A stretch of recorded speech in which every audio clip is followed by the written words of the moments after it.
से परी थी। वो अकेला था, निहत्था सा लग रहा था, लेकिन फिर भी उसने हमारे पूरे फॉर्मेशन को नाको चने चबवा दिए। वो अंत तक लड़ा, बिना डरे, बिना रुके, और इसीलिए मैं उस शूरवीर को सलाम करता हूं। ये शब्द उस पाकिस्तानी पायलट सलीम बेग मिर्जा के हैं जिसने साल 1971 के युद्ध में भारतीय पायलट के विमान को गिराया था। युद्ध के इतिहास में ऐसा बहुत कम होता है जब जीतने वाला हारने वाले के सामने नतमस्तक हो जाए। लेकिन 14 दिसंबर साल 1971 की उस सुबह श्रीनगर के आसमान में कुछ ऐसा हुआ था जिसने नफरत की दीवारों को गिराकर सिर्फ वीरता को सम्मान देने पर मजबूर कर दिया। आप सोचिए क्या मंजर रहा होगा जब आसमान में मौत बनकर आए 6 अत्याधुनिक पाकिस्तानी जहाज एक अकेले भारतीय शेर का शिकार नहीं कर पा रहे, बल्कि खुद शिकार बनने के डर से कांप रहे होंगे। यह कहानी भारतीय वायुसेना के पहले और अब तक के एकमात्र परमवीर चक्र विजेता फ्लाइंग ऑफिसर निर्मल जीत सिंह सेखो साहब की है। भारतीय वायुसेना के 90 साल के इतिहास में हजारों पायलट हुए, कई युद्ध हुए, लेकिन निर्मल जीत सिंह सेखो जैसा कोई दूसरा नहीं हुआ। वो अकेले हैं उस लिस्ट में, और यही बात उन्हें 1 in a billion बनाती है। एक ऐसा नाम जो सिर्फ एक पायलट नहीं बल्कि हवा में तैरती हुई नंगी तलवार का नाम था।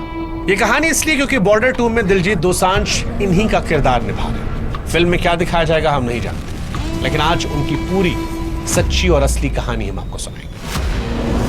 इस कहानी की शुरुआत होती है वीरों की धरती पंजाब से। लुधियाना का एक छोटा सा गांव इसेवाल, तारीख 17 जुलाई साल 1943। सिख परिवार में एक बच्चे का जन्म होता है। पिता तरलोचन सिंह सेखो खुद वायुसेना में थे, इसलिए आसमान से मोहब्बत तो विरासत में मिली थी। निर्मलजीत सिंह सेखो बचपन से ही आम बच्चों से अलग थे। कद 6 फीट से ज्यादा, सीना चौड़ा, आंखों में ऐसी चमक जो बताती थी कि यह लड़का जमीन पर चलने के लिए नहीं बादलों को चीरने के लिए बना है। बचपन में जब भी विमानों की गड़गड़ाहट सुनाई पड़ती तो नन्हे निर्मल सारा खेल छोड़कर आसमान की तरफ टकटकी लगाकर देखते। शायद उन्हें पता चल चुका था कि उनकी नियति उस नीले आसमान में लिखी जा चुकी है। लेकिन इस कहानी का सबसे भावुक पहलू उनका परिवार और उनकी नई नवेली शादी। युद्ध शुरू होने से कुछ महीने पहले ही निर्मल की शादी मंजीत कौर से हुई थी। घर में खुशियों का माहौल था।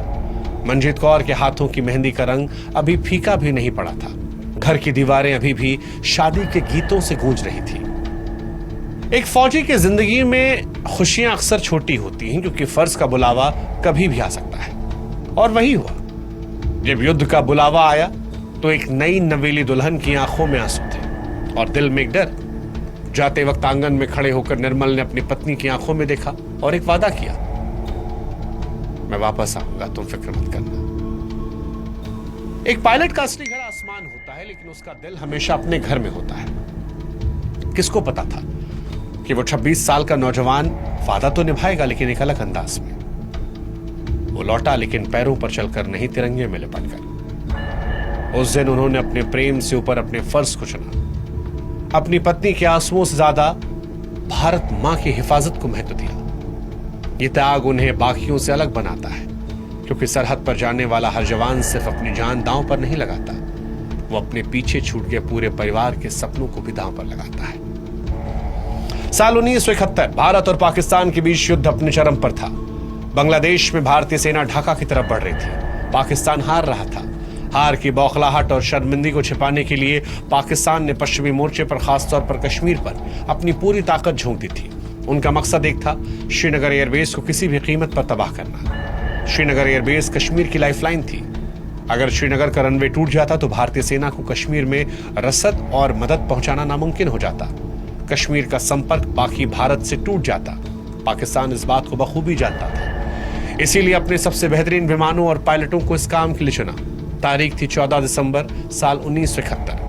गर्म था, हाथ थ्रॉटल पर जमे थे, सर्दी इतनी थी ना होगा। ये लड़ाई बराबरी की नहीं थी। इसे डेविड बनाम गोलियत की लड़ाई कहना गलत नहीं होगा। पाकिस्तानी विमान F-86 से भर एक हाथी जैसा विमान था, बड़ा, ताकतवर, अमेरिकी टेक्निक से बना हुआ, ढेर सारे गोला बारूद से लैस। उनके पास 6 मशीन गन्स थी जो 1 सेकंड में हजारों राउंड फायर करती थी। वो ज्यादा ऊंचाई पर उड़ सकते थे। दूसरी तरफ सेखो का विमान फॉलैंड नाइट एक मच्छर जैसा था, छोटा, हल्का सीमित हथियारों वाला। तकनीकी रूप से एक नेट विमान का 6 सेबर जेट से लड़ना आत्महत्या थी। एक सामान्य स्थिति में एटीसी किसी भी पायलट को रुकने का आदेश देती।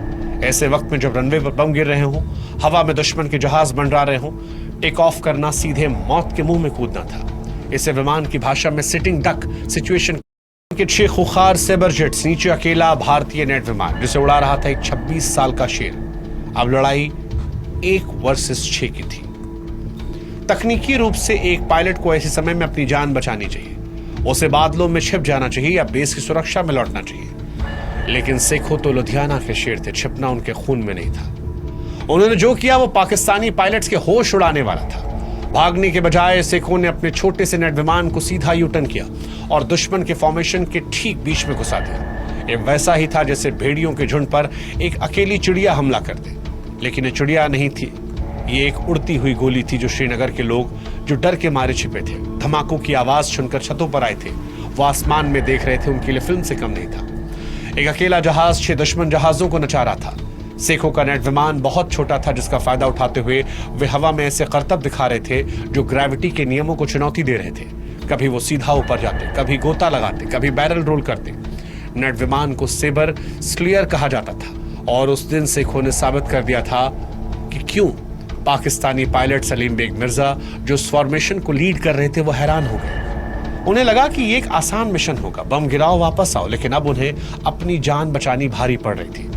सेखो ने अपनी नजर एक पाकिस्तानी सेबर जेट पर जमा ली, अपने विमान को उसके ठीक पीछे लगाया। पाकिस्तानी पायलट ने बचने की बहुत कोशिश की, दाएं बाएं मुड़ा, लेकिन सेखो ने पीछा नहीं छोड़ा।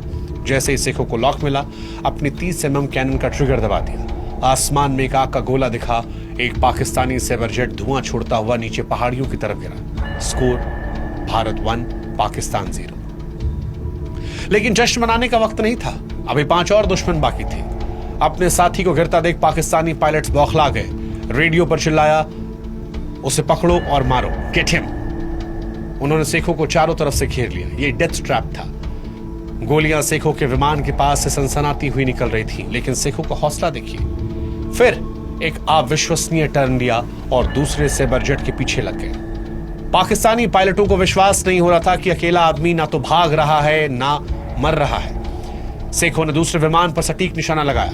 उस विमान से भी काला धुआं निकलने लगा। वो लड़ाई के मैदान से हटा। स्कोर 2-0। ये डॉग फाइट थी जो अब नीचे आ गई थी।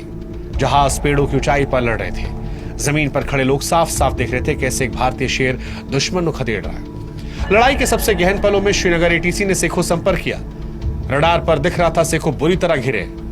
कंट्रोलर ने पूछा, रेड 1 क्या स्थिति है, क्या तुम वापस आना चाहते हो? उस वक्त मौत को सामने देखकर भी निर्मलजीत सिंह सेखो की आवाज में जरा भी कंपन नहीं हुई। उनकी आवाज में एक शिकारी का उत्साह था। जो जवाब दिया वो भारतीय सैन्य इतिहास के सुनहरे पन्नों में दर्ज हो गया।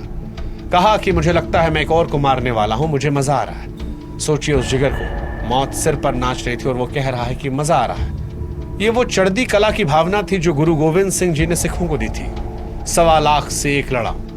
आज सिखों वाकई में 1.25 लाख से अकेले लड़ रहे थे।